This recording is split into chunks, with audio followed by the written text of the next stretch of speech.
since it's been here. Here comes the sun. Here comes the sun, and I say, it's alright. It's alright. Little darling, the smiles returning to the faces. Little darling, it seems like years since it's been here. Here comes the sun. Here comes the sun, and I say, it's alright, it's alright. Sun, sun, sun. Sun, sun, sun. Sun, sun, sun. Here it comes. Sun, sun, sun. Sun, sun, sun. Sun, sun, sun. Here it comes. Little darling, I feel that ice is slowly melting. Little darling, it feels like years since it's been clear. Here comes the sun. Here comes the sun, and I say, it's alright. It's alright. Vibes. Here comes the sun. Here comes New the starting sun, screen. and I say, it's alright. It's alright. Yo, that Sun, starting sun, screen. sun. Yes. Sun, sun, sun. We've got one. Sun, sun, sun. Here it comes.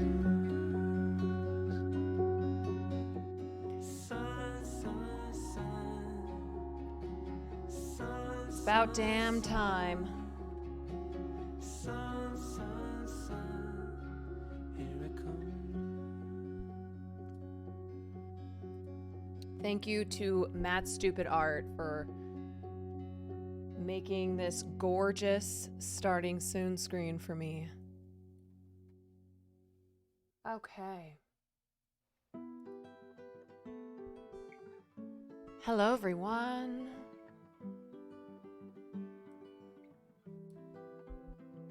Now I'm officially a streamer. Yep. It's giving high. Let's look at it one more time. Let's look at it one more time. And I also have a day one. Here's the daytime.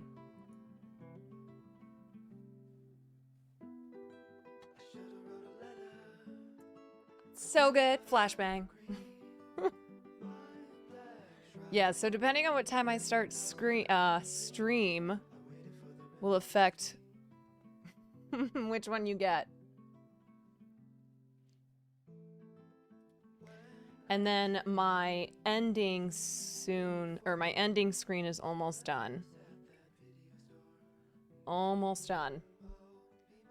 So I can't wait for you guys to see that one as well. So Mad Stupid Art is the one who did the art. A lot of you probably know Matt. He is an amazing artist. He streams. He did Will's art. He did Nessa's art. He did Hassan's, some of Hassan's art. He's done a Gremlo. He's done a bunch of people's art. It needs more eyebrow.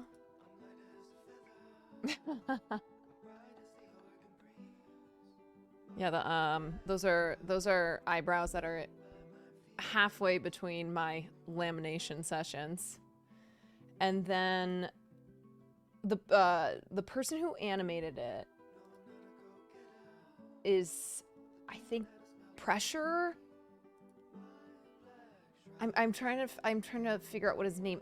I feel so bad. I only have his Hey there, Caroline. Discord How was your name. day? Quan love, Quan love. Angry Bullet, thank you for the 4 months. My day was good. Yes, so I look like a. This is the outfit. I just put sweatpants on. No, I had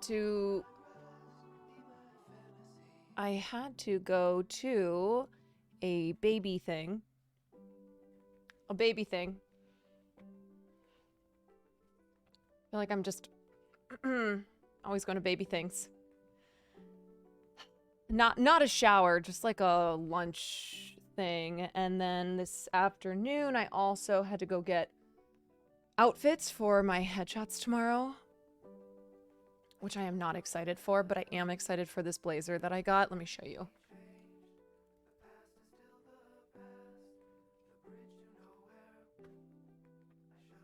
Slay.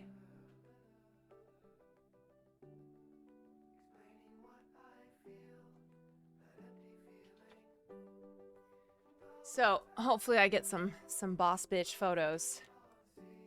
Some real boss bitch pics. Yeah. So I didn't know if I was going to be able to get a stream in tonight. But here I am. I made it.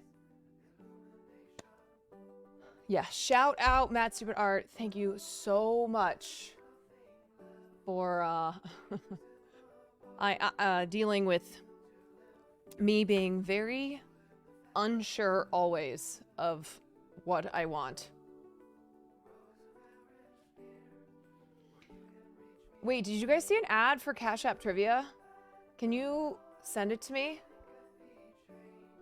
I saw a couple of you say I saw you and Austin in an ad.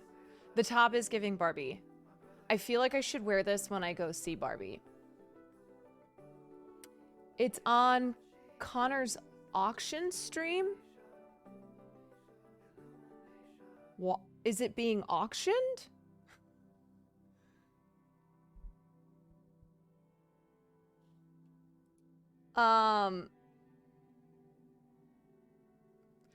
Oh, Cash App is the sponsor. Okay, that makes sense. Oh. It's Okay. no, you gotta. I thought a photo of me and Austin was being auctioned. I was like, that's really funny. Yeah, I think, let's see. Ethnic Santa sold, what's Ethnic Santa? Hassan wants to rent the Barbie Airbnb. It's probably like 6 figures an hour. Hassan's Italian Santa sold for $3,350. Yeah, excuse me. What the hell's ethnic Santa? The only Santa I know is white Santa.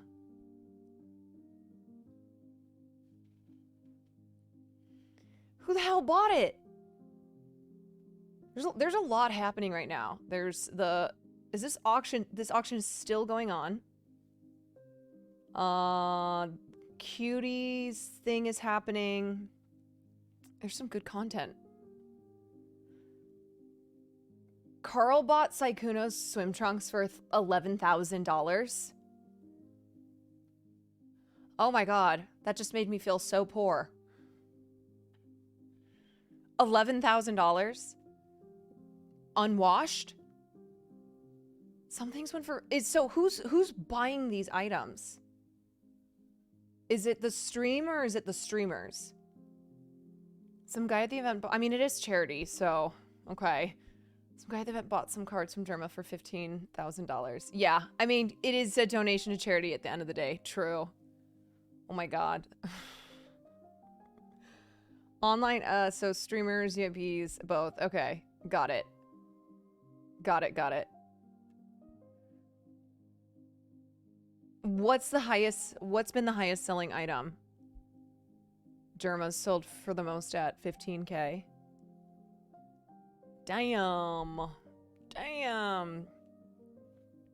Dude, maybe someone should auction off a photo of me and Austin. See how much that goes for.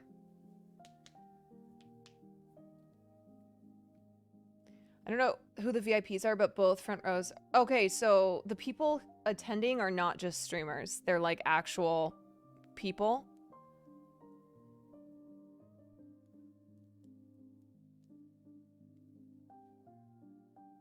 Damn, this has been going on for 4.5 hours. How many items are there? There's actual real people. Dude, does this are 70,000 people actually watching this, or is this view botted? It's a lot of people.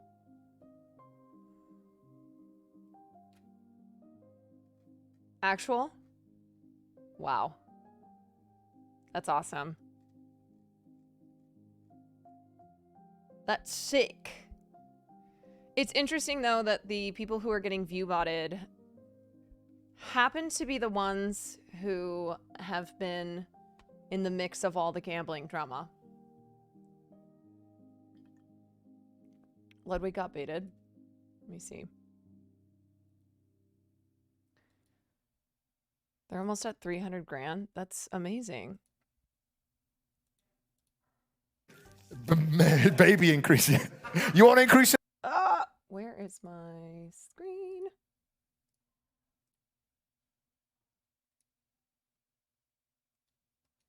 Ludwig, you want to? Yeah, sure, Connor. 5,051. Oh my, 5,000. We have your credit card, by the way. You can't back out. 5,051 from Ludwig. Do we have anyone who wants to give more than 5,000? 5,000. Anybody want to give more? Anybody? Online? Are we good online? There's no more bids coming in online, right? Online, right? Surely there's nobody online who wants to give more than 5,000. This is way better. Ludwig, is that true? Ludwig is leading right now? All right, well, Ludwig. Going once. I'll make this a really long one for you. Going once. Going twice. Going 3 times. Sold to Ludwig. 3 times a lady. Who is Legal Eagle? I don't know any of these names, man. I've been doing this a year and I'm still like, oh, I don't know anything. YouTuber. Got it. So it's a signed gavel from Legal Eagle that Ludwig bought for $5,000. Super bass lawyer. Wait a sec. Legal Eagle. Hold on. I think I know. I think I actually have heard. Yeah. Okay. Yeah. I think I've seen this guy's videos before.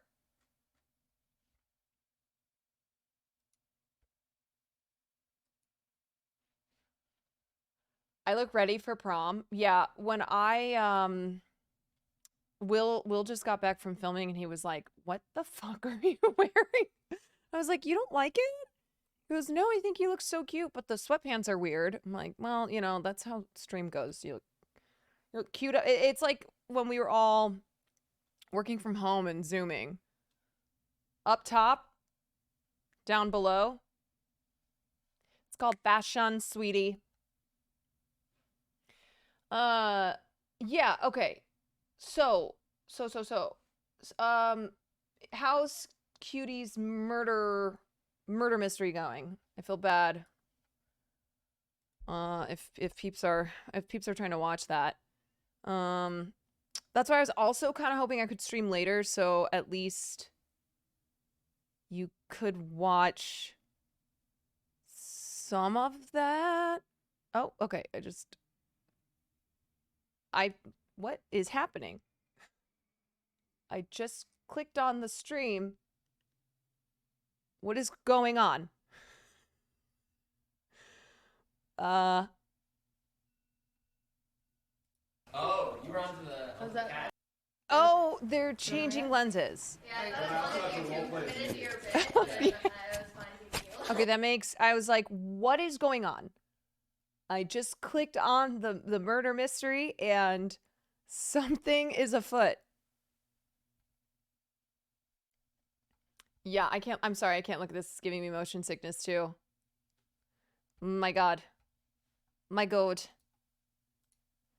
All right, so I don't know how long I'm gonna stream tonight because I want to make sure that I'm feeling all ready to go for these headshots tomorrow, which I have mentioned multiple times now. I am really nervous for because I fucking hate these. I hate them, but I have to get them done. I gotta do it. But the main story that I want to talk about tonight is, of course, affirmative action, because that was a big thing that happened today.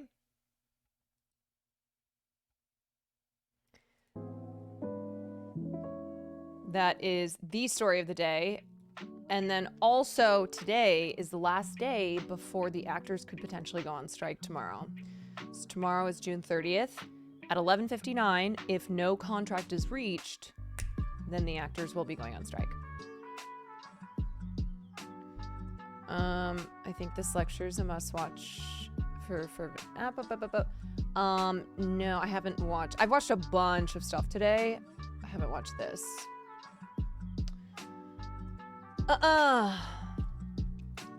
They might.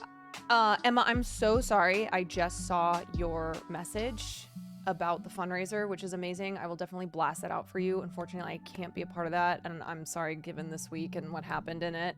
I've just been really not, I've missed a lot of messages, so I'm sorry about that. I just saw that before I went live, but that's great that you're doing that, and I will happily do a retweet or anything that I can to help out. Liked Hassan's take on the case today. That's that Hasanabi. Hasanabi with the base takes.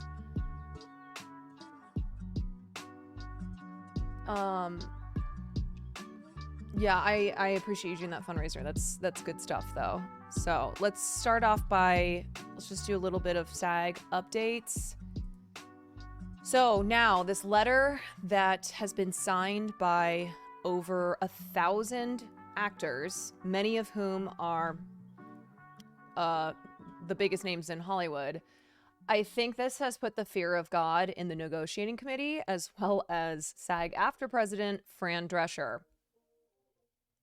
So if you don't know what letter I'm talking about, there was a letter that was written and signed initially by 300 members of SAG-AFTRA, including big names like Meryl Streep, Glenn Close, Julie Louis-Dreyfus, Jennifer Lawrence, and many, many others. This is now up to over 1,000 signatures, and they said in this letter it was addressed to SAG-AFTRA, and they said to our leadership, if you do not fight for everything that we want in these contract negotiations, and you come up with a contract just because you want to, make peace with the AMPTP, we're going to strike regardless. So y'all better do your jobs. So today, Fran Drescher, in an interview on Good Morning America, let me see if I can find the actual interview.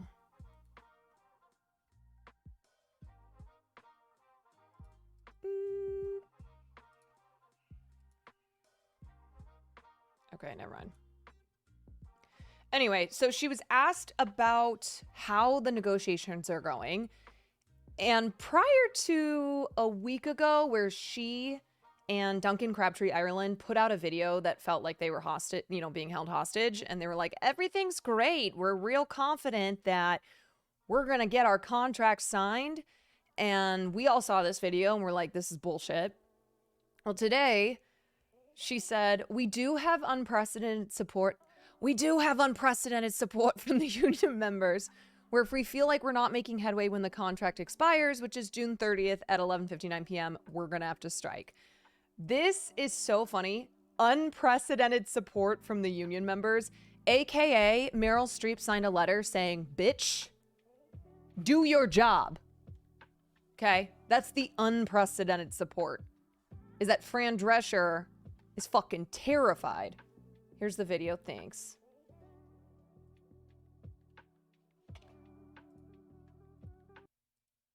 Everything else you got going on, but you also You are the president of SAG-AFTRA. I am indeed. Did you vote for me? Always, you know, you always get my vote. Absolutely. But we saw Oh my God.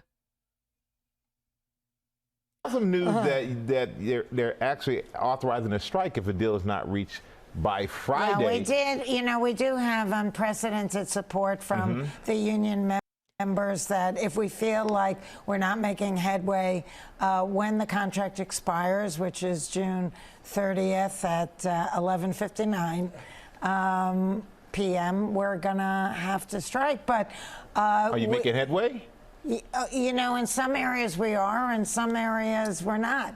So we just have to see. I mean, in earnest, it would be great if we can walk away with the deal that we want. And at the end of the day, you know, we're living in a time that's very different from the last few decades when the foundation of the contract was forged, and it's the digital age now, and it's the age of streaming, and it's a whole different. Here's what they're probably stuck on. They are stuck on AI, I bet, and they're stuck on residuals as it relates to the success of a show. Different business models, so it really begs that we stand firm and hold strong and do right by the members in this industry and honor the massive contribution that they make. So I'm really in it to win it on behalf of our 180,000 members, and we stand by the Writers Guild too. Well, I tell you right now, they got a great leader. They got a great leader. Yes, they do. Yeah, so yes, they do. Thank you. Oh, thank wait. you. Thank you. Yeah, if he's referring to Fran Drescher, I'm going to have to unrespectfully disagree. Oh, you mean me? I thought you meant Meredith. Oh, thank you. Of course. Thank you. That's so sweet. That's so sweet. I appreciate that. Yeah, they just announced that, you know, I'm going to run again, but uncontested and supported by both major parties. So that's also kind of historic and flattering, and I feel a responsibility to, you know, really keep moving us in the right direction. We've never been, you know, this strong in solidarity and unity. Well, thank you so much. That says a lot about you that they're going to vote you back in. We really appreciate you being here. No, it's because of leftist turnout. Can I just mention one other thing, too, besides VC Andrews on Lifetime? Cancer Schmanza is my organization, and on July... Okay, so anyway, it's just interesting to hear how her tone has changed given this enormous letter that dropped. What happens if SAG goes on strike while an actor is filming a project or is about to film with a project they've agreed to? Well, if it's a SAG project, then it's, you know, the writers say pens down, actors would say acting down. I don't know what the equivalent phrase would be, but yeah, it's absolutely, you know, an immediate stop.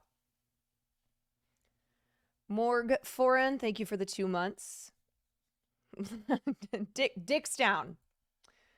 Sucks that the head of the guild does not care unless it's the big names coming. Yeah, totally. And that's why that letter was really important, because so many prominent members signed it and said they're prepared to strike if the guild doesn't get all the way there during talks with the studios. And I bet you actors who have power in this industry are having conversations with the negotiating committee, with Fran Drescher, and saying, listen, bozos, you know, don't pull a DGA here. Don't you guys dare fuck over the union because you want to get this signed.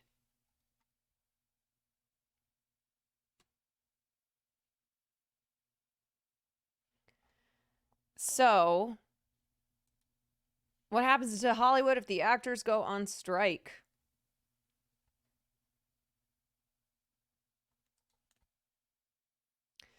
Apparently, okay, so this is kind of going back and forth. This, I don't know. news that the contract might be extended.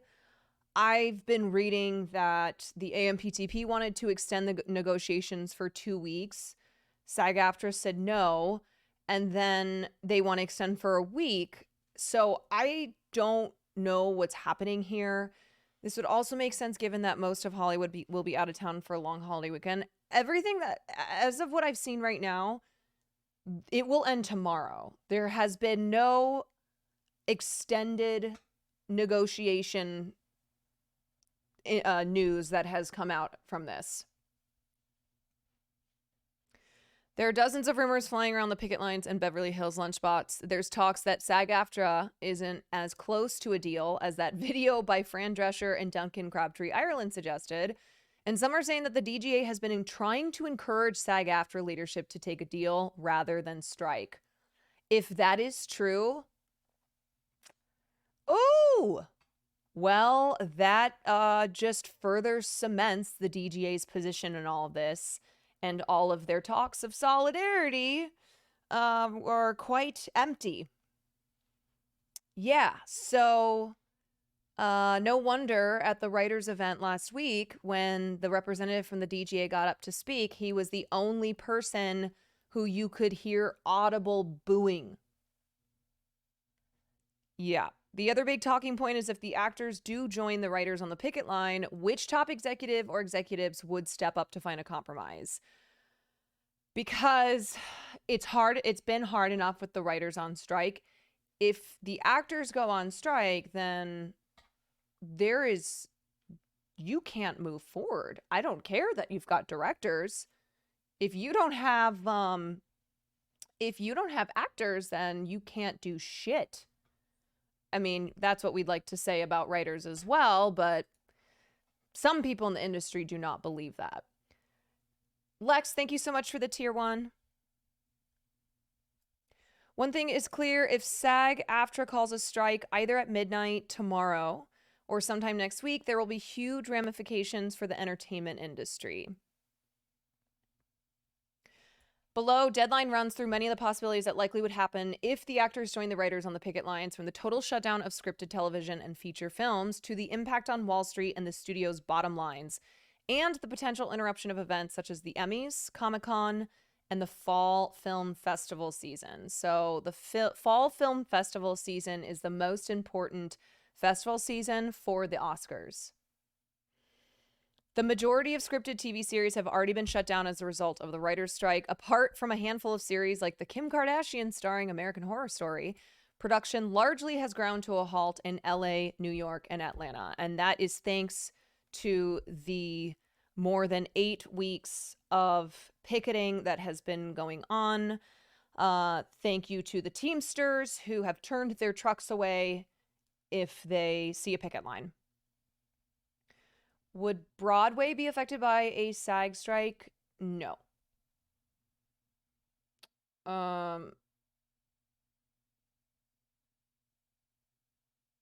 Directed by Steven Spielberg, starring Chet Hanks. Yeah, Chet Hanks is going to be starring in it. He's going to be the big star in Hollywood.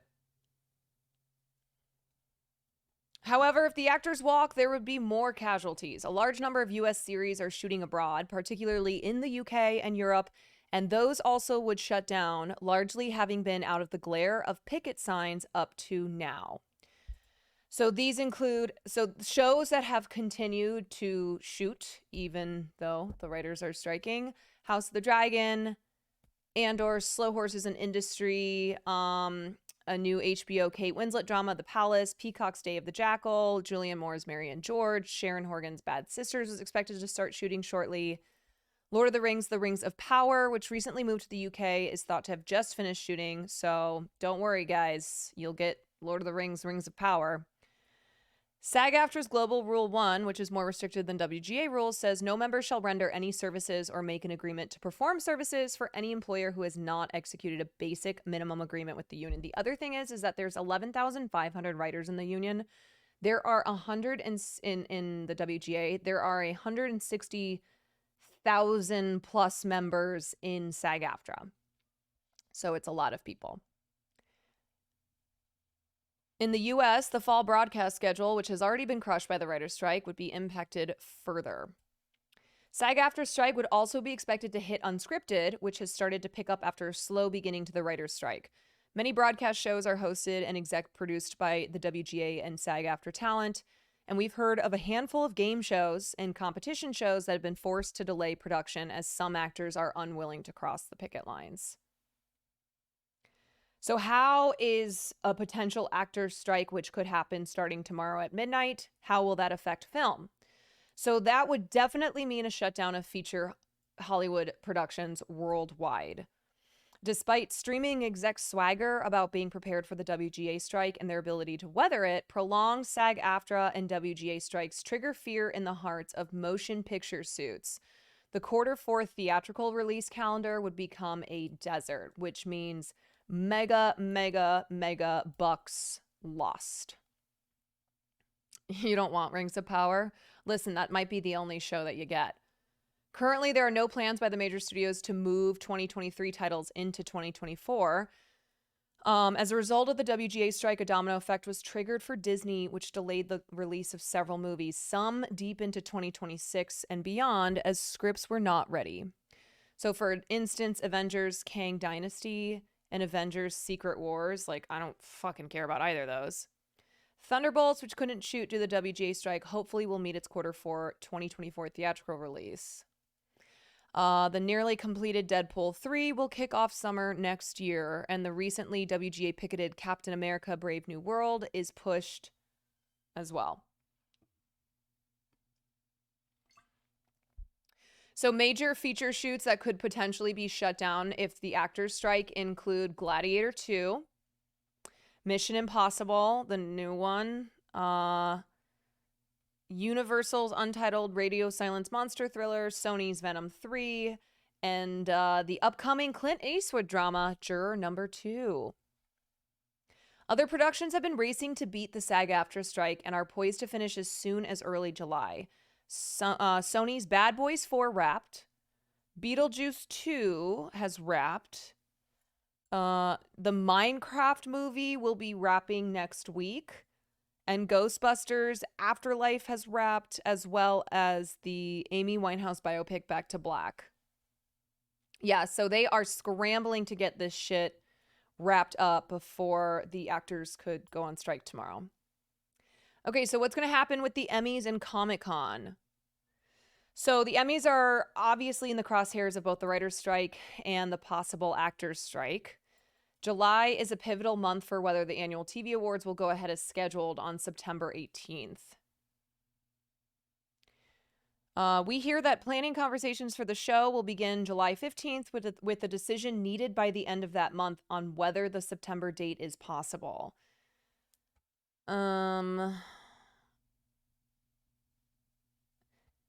If the actors strike or there's an extension, it would be difficult from a logistics point of view. It's also a date that SAG-AFTRA and the WGA are aware of, so it's likely something the unions are using for leverage. If the Emmys are rescheduled, we hear it's likely that it would pivot to January, which would just, I mean, typically that's when the Globes are, but I mean, the Globes no longer are the Globes. SDCC's toast, yes. So when it comes to feature-related events in the near future, San Diego Comic-Con is going to be fucked if this happens.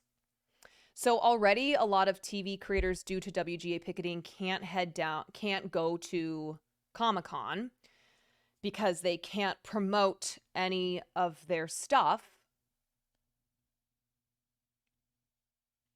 If talks are ongoing between the AMPTP and SAG-AFTRA and no strike is called, then actors could show up at SDCC and then make it a higher wattage event than what's currently anticipated. So there are a couple big films that are pegged to have their respective releases around Comic-Con: Blue Beetle, Teenage Mutant Ninja Turtles. Comic-Con will be announcing its full lineup after July 4th.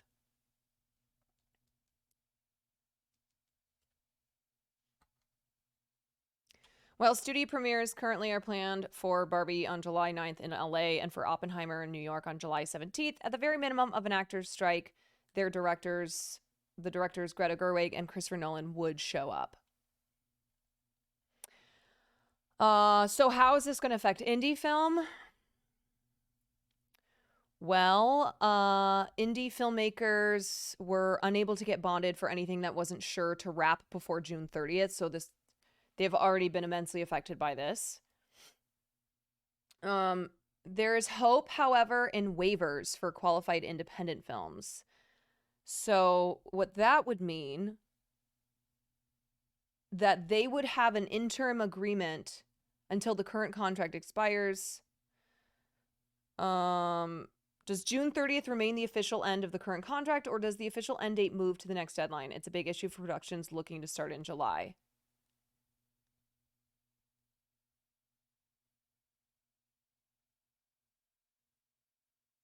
The status of films is sensitive. It's hard to get a sense of how many of them have been caught flat-footed and how many sat back to wait it out until year end, meaning the issue might actually become more acute 3 months down the road. Obviously everybody was at Berlin and Cannes selling projects not yet made. My guess is they went to contract and got their clearances from SAG before we hit this speed bump. But indie productions with no connection with any AMPTP company theoretically could carry their waivers to financiers and bond companies. Are international actors affected by, if they are in SAG-AFTRA, then yeah.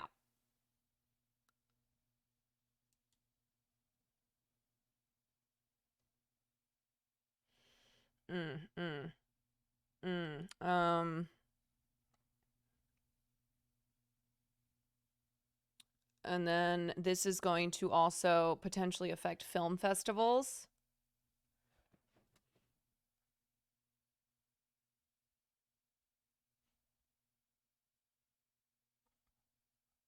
Couple of European indie producers and distributors we spoke with noted that a SAG-AFTRA strike wasn't something they actively wanted, but it might create opportunities for their non-English language content to flourish with less English language competition in the market. And then how would this affect Wall Street? Well, a few things that are clear. Work stoppages would accelerate the decline of linear television, and streamers such as Netflix, with a plethora of content from overseas, would benefit even as it negotiates as part of the AMPTP. So Netflix in particular has a lot of I think they have the most foreign content out of any platform. And they certainly have the highest percentage of viewers who watch foreign content. So that's why they have been stockpiling even more foreign TV shows and films.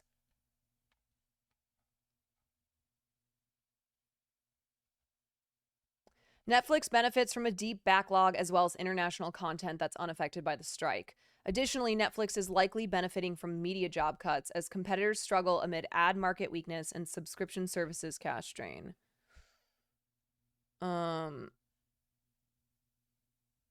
Yeah,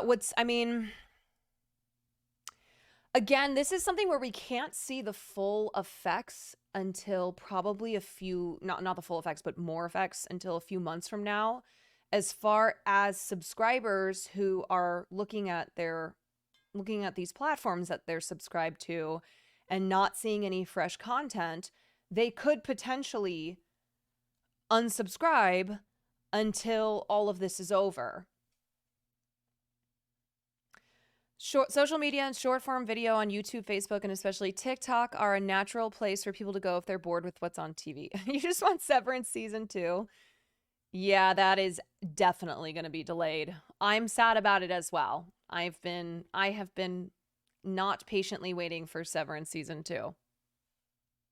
Wall Street's focus remains on television for now. A theatrical squeeze is farther out. But they are feeling the effects from television already.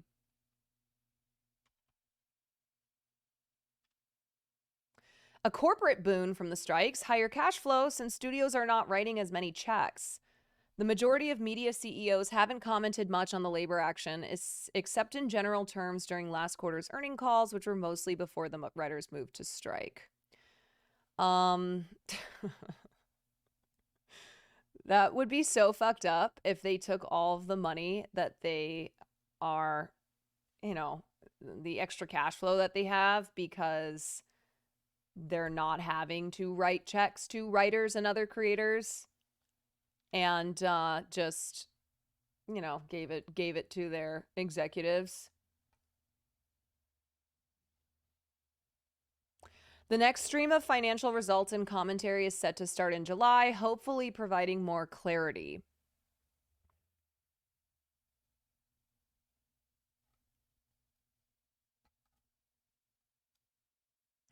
There's nothing you can do on it research-wise. It's very, very qualitative, very, very hard to predict issue. You can't trade a stock on it because it's a coin flip, and you could find out tomorrow that the strike is off, or it could go on for 6 months. It's like the weather. Yeah, that's why this is so touch and go. And a lot of this is speculative. Like we can see what's the changes that have happened right now as far as productions being shut down, delayed, roughly how it's affecting the economy, the California economy. But again, that's not 100% precise. Like that won't be known until this is over because it's still ongoing and nobody knows when it will end.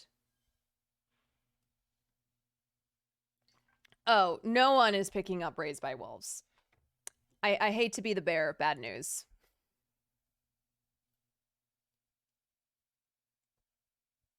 I wonder what the numbers are as far as what is the percentage of Netflix content that Netflix subscribers actually watch. That's a good question. I do not know.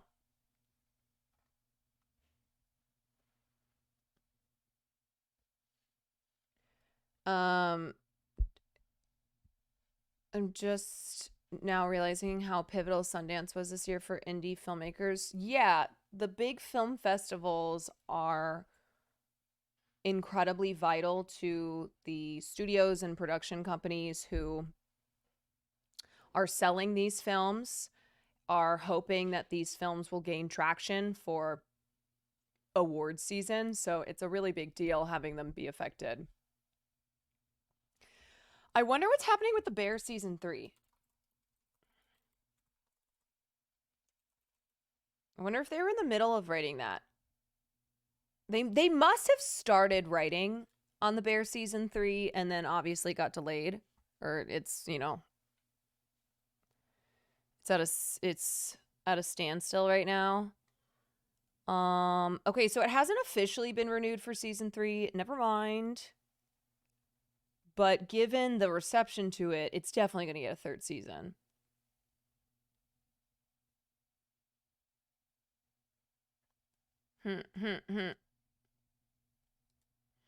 But yeah, that's gonna be delayed. Yellow Jackets, they had just started writing the third season. It was like day 1 in the writer's room when the strike happened. So that is at a bare minimum, you know, going to be delayed by a couple months.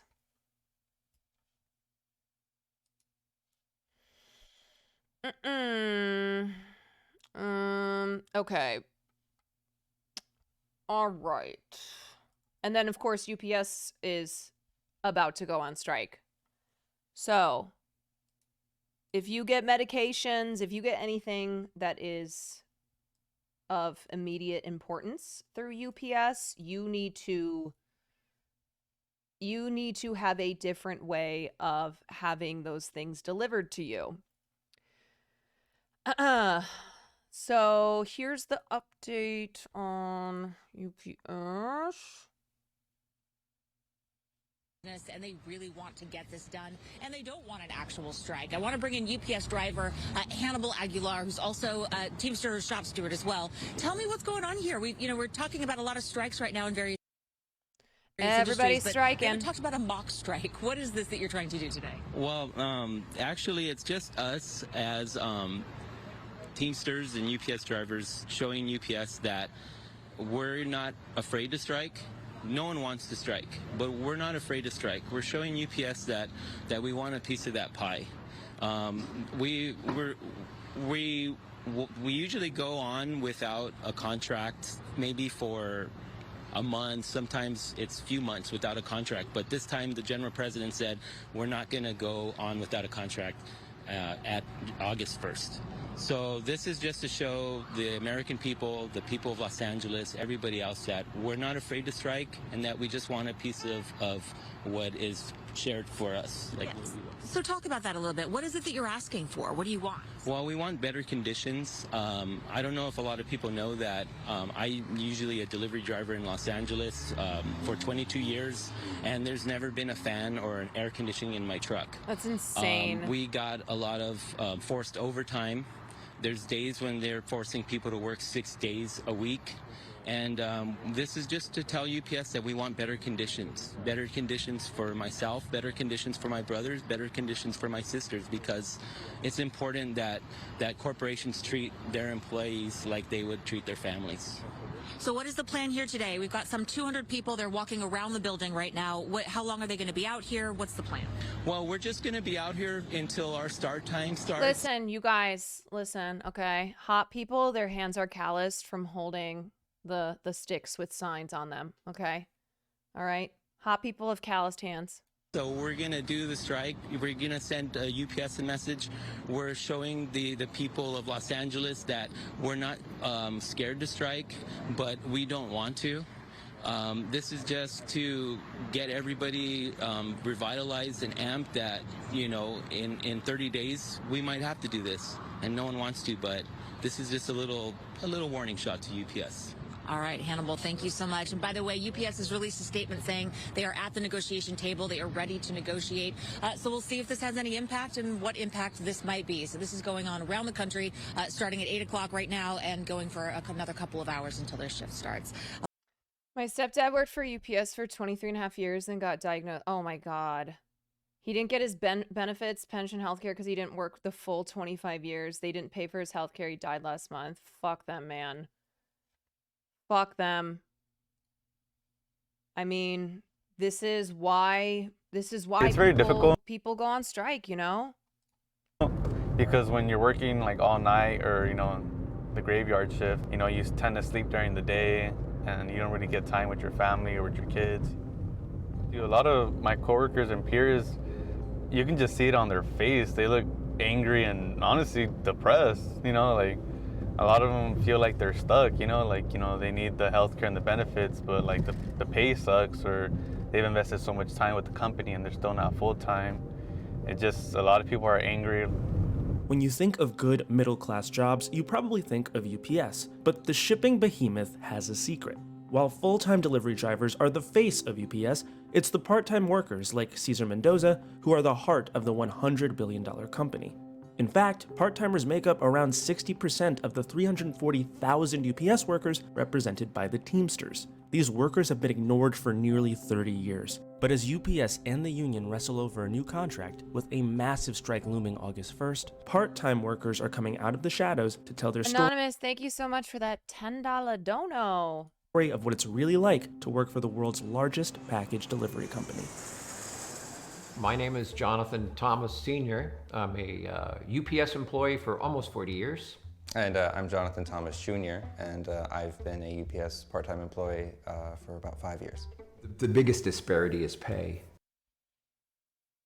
right? He's being paid a part-time position where, you know, I'm full-time. When I first started, I remember my wage was very poor. Once I got past probation, I was up to full pay, and for me it was a matter of, I think, 6 weeks. But now that probationary period has been extended to 4 years. So the new people, the part-time people, even the new full-time drivers aren't getting their full pay for 4 years. So that's quite a disparity. Well, me and my girlfriend and my son, we stay at our in-laws' house, and we've been there for a while because we can't really afford our own like one-bedroom apartment here in California with the part-time wages I make and the part-time hours I get. The hourly pay for UPS part-timers got bumped up to $22 in larger markets during the pandemic, when it was hard to find and keep workers. At the beginning of 2023, it went back down suddenly to... That is such bullshit that because of the pandemic and they were so desperate for workers, they bumped the pay up. And then at the beginning of this year, they took it away. To 16. They didn't really give us a reason why they took away that extra pay. It was like an incentive. Yeah, it was like an incentive and it was over, even though the volume didn't. And that's how they're able to do it legally because they call it an incentive. Yeah. It's not as if they changed like the actual minimum wage and then just changed it back like that. Change, you know. It was like a special e-commerce circumstance. Is now bigger than before. If pay is not there, they're gonna have to put in that overtime, which is sad. Since part-timers are only guaranteed 3.5 hours of work a day, overtime is a hot commodity. The resulting process of securing those extra hours of work is exhausting and divisive. We're not really Dad, united as a 4 months. union in the warehouse. We're kind of all just like turning against each other because we need to pay our bills and pay our rent. So we fight for hours and fight for positions. Normally I come in at 3:30 a.m. and I'll get out around 8:30 a.m. if I'm lucky. It all just depends. It's very fast paced. They want to get a certain amount of work done by a certain time, so they kind of push you to work fast. We are physically moving those packages. Our job mainly is moving packages. It's not driving.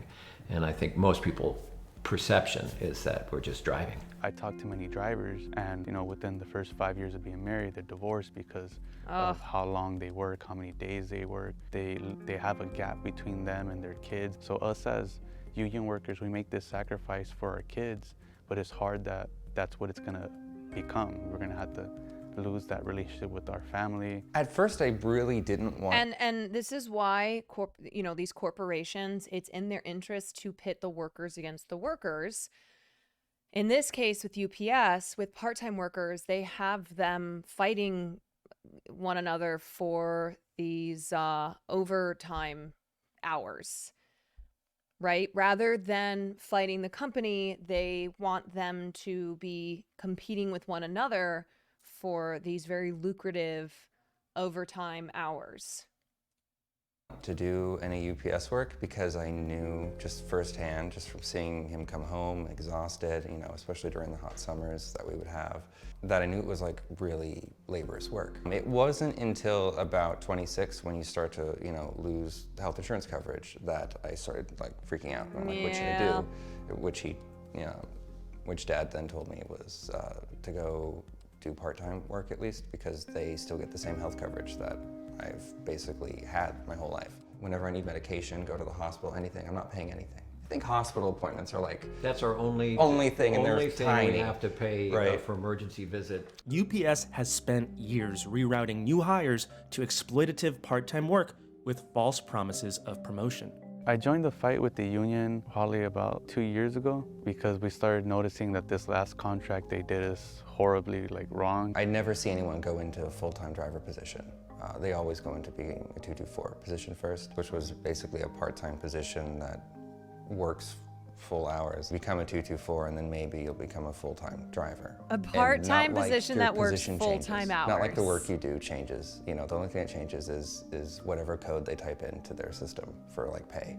That seems a bit, that's ridiculous. I know people in my warehouse that they've been working for UPS for 14 years and they're still part-timers. A lot of us try to make money other places, but we don't get hired because the companies want us to commit, 110% to their company. They don't want us to work part-time at UPS, so it's hard finding another job. Yeah, these motherfuckers. You're right there doing a hard labor job, in the middle of the night, and you're just sitting there thinking damn, I invested so much time with this company, I thought it would have paid off by now, but you're still making part-time hours, part-time wages. You're not really moving up at all. You're just in the same hole you've been in the whole time. UPS has until July 31st to reach a fair contract agreement with the union. Part-timers are pushing for big changes to nearly every aspect of their job. One thing we're really looking to get out of this contract is sort of a pay rise across the board for part-time and full-time employees. Not just to keep up with inflation, but to actually do well and prosper on our own. The inflation is used, I think, as a talking point for corporations to discuss, you know, why it's justified to pay us less or something, because it's such a complex issue. But the bottom line is that I know for a fact UPS hasn't been losing any the money. opposite. They've actually gained tremendous. Yes. They have made billions in profits in the last decade, particularly the increase in profits from 2020 to now, because one, we were already ordering a lot of things online, and two, there's a fucking pandemic. And we watched the other More Perfect Union video where they laid out the numbers on just how many billions of dollars UPS has made. But that's what's bullshit, right? And that's why, like, we're constantly we're constantly calling out these corporations and the corporate greed that has been allowed to fester for decades, because as they make just infinite amount of profits, the workers themselves are in many cases making less and less because they don't share in any of the value. They are not getting a piece of the pie, even if it's just a tiny little sliver. So if the company does great, they're not getting any of that. E-commerce is just ever expanding. So for them to cry that inflation would cause any sort of like rippling effect as far as our pay is absolute nonsense. You know, and I think UPS plays that card too. Every time we have a contract, Yeah, they cry poor. They cry poor, but they've spent every dime they possibly can before the contract just so they can get to that, well, look at our numbers. Okay, well, what did you invest in to get you there? The part-timers want higher part-time wages, more full-time positions, combo jobs, more hours, because we can't really have a chance out here in California with 4 or 5 hours. Like, we can barely pay for gas and groceries. Like, me and my family can't even afford a studio apartment out here. So it's like, you need to give your workers who you care about a fighting chance out here so we can keep our heads above water. I've heard, you know, the younger people are worried that the senior people are going to sell them out, which is so far from the truth. Yeah. We are so united. I think everybody, the minute they become a full-fledged employee in Teamster, they realize that their greatest future is looking at the young guys and helping the young guys get what they get and even more. This was the sign I carried during the 1997 UPS strike. Do you have any memories of the 1997 strike that your dad walked the picket line for? I don't remember you on a picket line or anything, but I remember being in a union hall with hot dogs and playing with other kids. Many of us are willing to go on strike this next contract because all these years we feel like they've been getting away with so much, you know, and we just feel like it's time now. Like, it's time to take care of your workers and invest in your people.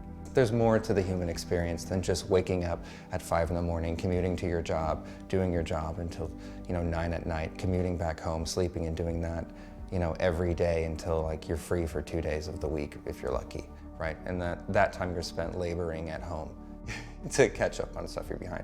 You're missing out on a lot of the human experience that way. And I think a union can help you balance that by In any sphere of work, from retail to giving delivery, you warehouse, your life back, essentially. To gaining your life back. Yeah.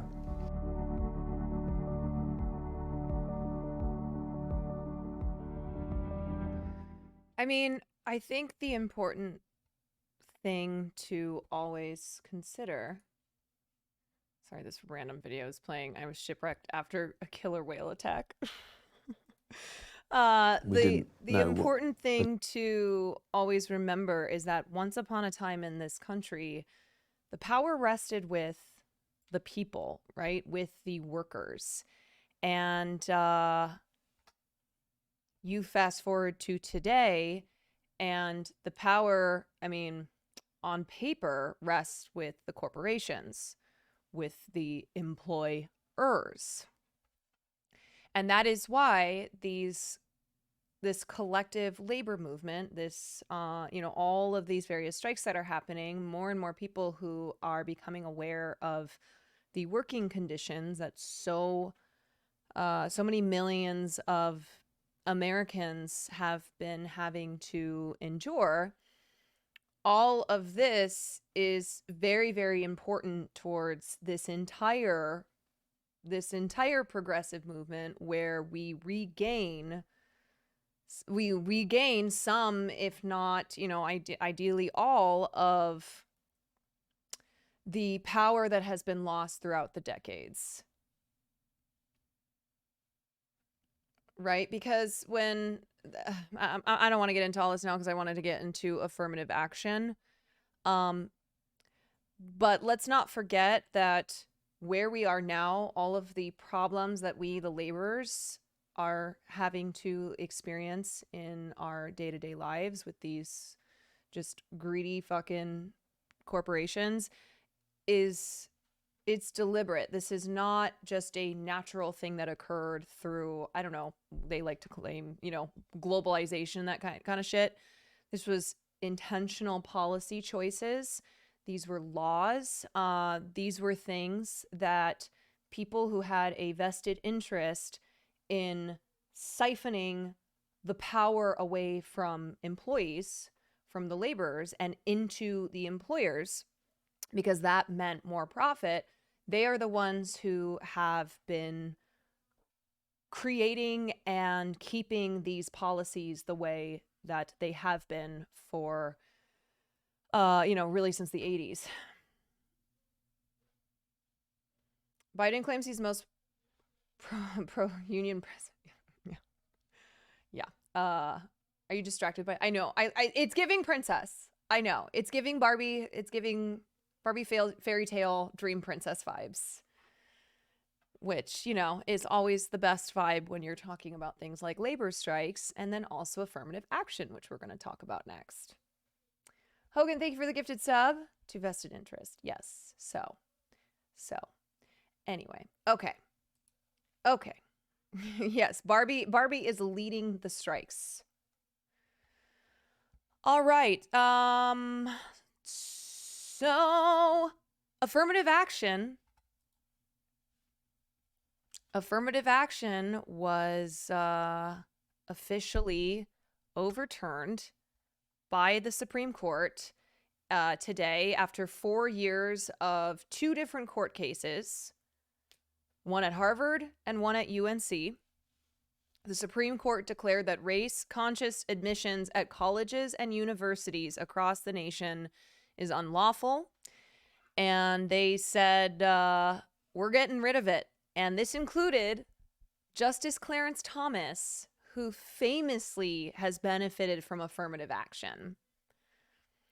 So it's really just Clarence Thomas saying affirmative action for me, but not for thee. He would not be where he were if not for affirmative action. And yet he went toe to toe with Justice Ketanji Brown Jackson.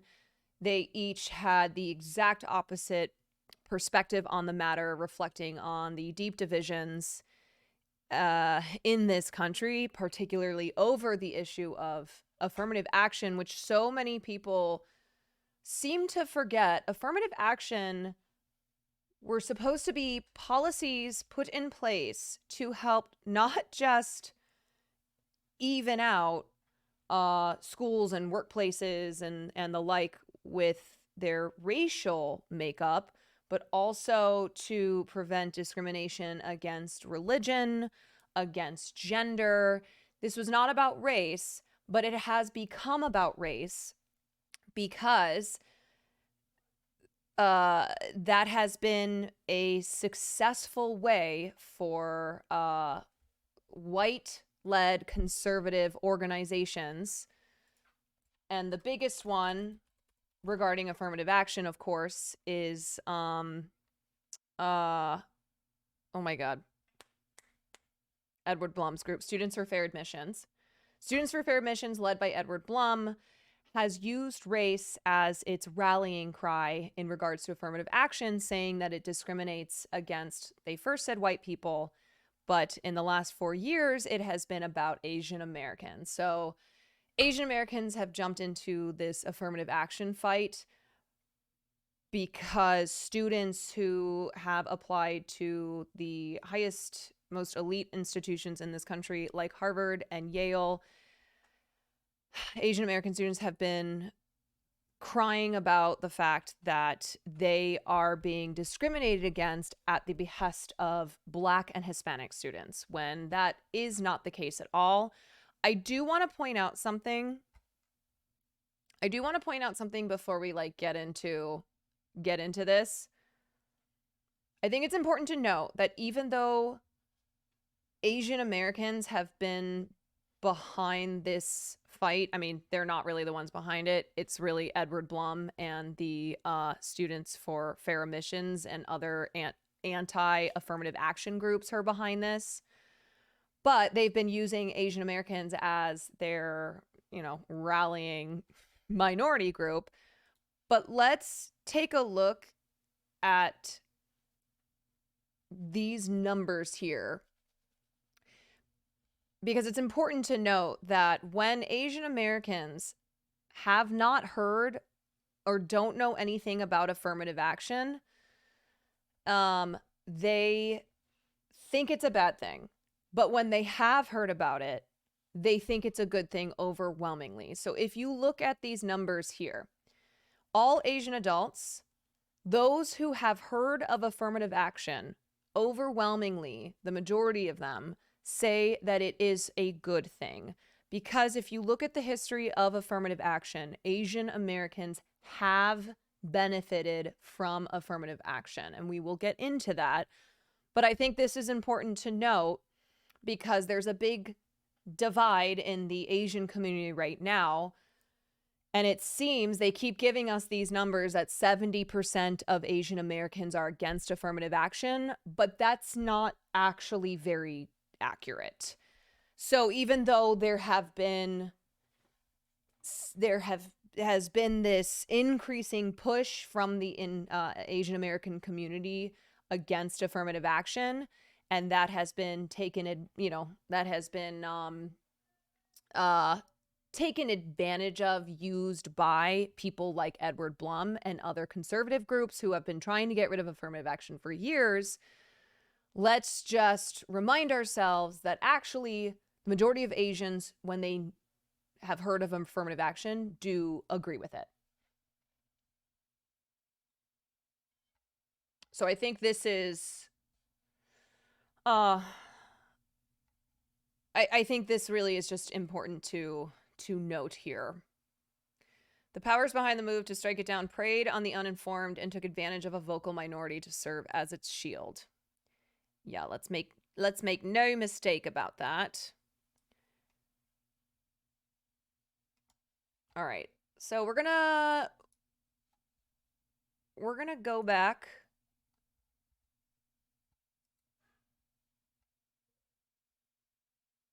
We're going to start off affirmative action by watching Hassan Minhaj's Patriot Act from 4 years ago, when these lawsuits were first brought to the federal courts regarding affirmative action at UNC and Harvard. So RIP to the Patriot Act. But back when the Patriot Act was airing, Hassan did an amazing episode on this, where he breaks down the history of affirmative action, its impact on his experience with the modern education system, and how a recent lawsuit, well, 2 lawsuits against Harvard and UNC could go to the Supreme Court and change it forever. Pre-watch Hassan Head. Oops. Well, you can watch it again. the better Hassan. You guys always call him the better Hassan. class. I want to point out an important statistic. Now affirmative action is overturned. If they were to get rid of the Black and Hispanic students in favor of Asian American students at elite universities, Asian Americans' representation on campus would only go up by 1%. And the people who would benefit, not Asian Americans, would be white people. So, you know, this is what's so there's so many things that are very, very frustrating about this topic. One, because even those who are proponents of affirmative action all agree that it is far from perfect, but it's better than nothing. And the fact that Asians who are anti-affirmative action and have been working with Edward Blum and all of these conservative groups to challenge affirmative action in the Supreme Court, it's like they think that now that it's gone, they're just going to have all of these additional spots at schools like Harvard and Yale. That's just not true. Yeah, we'll get into legacy. We'll get into legacy admissions. Yeah. So again, Asian American representation. Sorry, what's the word I'm looking for? Asian American admissions. So students who are Asian American who are admitted to these schools once affirmative action is gone, and therefore, Black and Hispanic students are not being considered under racially conscious admissions decisions. Asian Americans will only go up by 1%. This is why it is so unbelievably frustrating how many Asians have fallen for this fucking bullshit, okay?